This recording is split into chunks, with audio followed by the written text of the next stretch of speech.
It's time now to turn around to business. Yuka Roy joins us here in the studio. Great to see you. As tensions escalate in the Middle East, there are fears of spillovers into the wider world, including, of course, global trade. Well, Mark, tensions have also escalated between Israel and Yemen's Houthi rebels, another militant group backed by Iran. On Tuesday, the rebels claimed attacks on an oil tanker and another commercial vessel in the Red Sea with missiles, drone and an unmanned boat. The rebels started attacking commercial ships they deemed to have links with Israel and the United States last October, and have since expanded their targets to other merchant vessels, making it very dangerous for ships to travel the Red Sea through the Strait of Bab al-Mandab. Many cargo ships have been taking a longer route via the southern tip of the African continent, which makes average travel time between Asia and Europe about 10 days longer. Now, meanwhile, Egypt says it has lost about $6 billion in revenue from Suez Canal that connects Asia with Europe over the past 8 months, a drop of 50 to 60%. Now, for more about the security situation facing the shipping industry in the region, we can speak with Jacob Larsen, Head of Maritime Safety and Security at Shipowners Association, BIMCO. Thank you so much for joining us. Thanks for having us. Now, Jacob, Yemen's Houthi rebels are suspected of attacking at least 2 commercial ships this Tuesday. This comes after a few weeks of relative calm, doesn't it? Yeah, that's right. I mean, since we saw the attack on the Gaza Strip, just a few weeks after the Houthis started to attack shipping going through the southern Red Sea and the Gulf of Aden.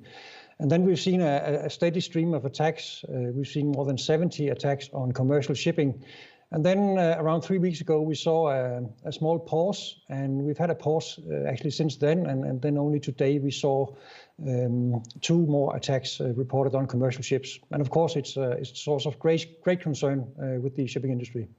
Well, it's been almost a year since the Houthis started attacking commercial vessels in support of Hamas in Gaza. How dangerous has maritime trade become in recent months? There's no doubt that for ships that fall within the criteria for attack that the Houthis have defined, for them it has been quite dangerous to transit these waters. However, there are also ships in the world that fall outside these criteria, and they have been able to continue their transits. So all in all, what we've seen is an estimated drop of around 50% of commercial shipping going through the Bab el-Mandab Strait, and the rest of them, they go now south of Cape of Good Hope. So despite that flight away from a coalition of shipping groups, including BIMCO, recently issued a security update for maritime transporters crossing the Red Sea, urging them to run full security checks on their vessels before transiting the area, fortify their ships, and even prepare crew for possible explosions. What kind of attacks are merchant ships facing right now, and what kind of weapons are the Houthis using against commercial ships? The Houthis are using a range of different weapons. They're using anti-ship cruise missiles, anti-ship ballistic missiles, remotely operated drones, so basically skiffs laden with explosives, and also airborne drones, so slightly slower aerial vehicles, sometimes laden with explosives. So we have quite a range of different weaponry that the Houthis are using. And all of them, of course, constitute a threat to shipping. And you know, despite the fact that we haven't seen very many seafarer deaths, and we've only seen 1 ship sunk and a few others severely hit, I just want to emphasize that when you use weapons of war like that against a commercial ship, it entails a huge risk for the crew and also a huge risk of environmental catastrophe. And how can commercial maritime transporters protect themselves against attacks like that? There's no doubt that if you are within you know, the scope of the Houthi attack definition, then it's really difficult to protect. I mean, you can switch off your automatic identification systems. You can transit at night to make it more difficult for the Houthis to detect your ship, or you can simply route away from the area, just as many ships choose to do. However, the decision to route away from the area, it lies with the ship owner, and different ship owners have different risk acceptance levels. And some still find it attractive to go through despite the existing threat. However, my impression is that most of those ships that now fall inside the defined attack criteria, they choose to route away from the area. Now, as you've just mentioned, turning off a ship's identification system is cited as a possible safety measure against attacks, though with only marginal effects. But doesn't that also compromise traffic safety overall? Yes, it does. I mean, these systems exist for safety reasons. It helps the ships identify each other, and it improves safety in heavily trafficked areas. So, of course, it comes with a safety risk. But on the other hand, if there is a really big security risk and a risk of attack, then switching off the automatic identification system is entirely in order. And indeed, it's warranted by the SOLAS Convention, which is that piece of international regulation that sort of regulates the safety side of international shipping. And in the region, international Navy forces are giving some level of protection for commercial vessels. Is the short advice, though, now is to avoid the Red Sea and the Strait of Bab el-Mandeb, and by extension the Suez Canal, at all cost?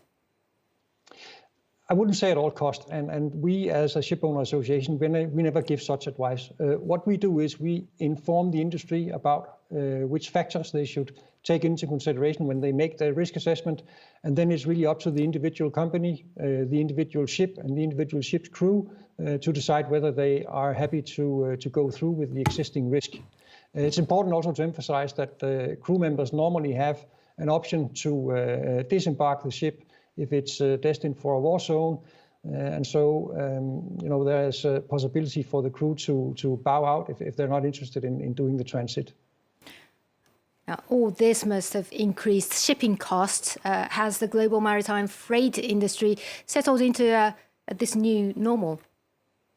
Yeah, I think by now the industry has sort of found a new equilibrium. So the freight rates have adjusted, and indeed we've seen that they've started now to come down a bit again, especially for the container trades.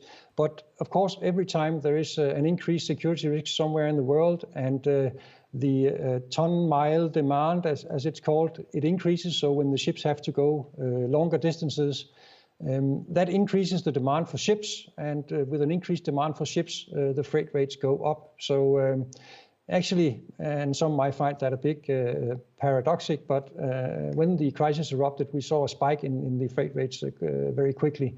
But this is the normal picture for shipping, and every time there is a deterioration in the security situation, the freight rates normally go up, and then they find a new equilibrium after some time. Indeed, some major shipping companies have reported record profits in the wake of all this. Well, Jacob Larsens, Head of Safety and Security at BIMCO, thank you very much.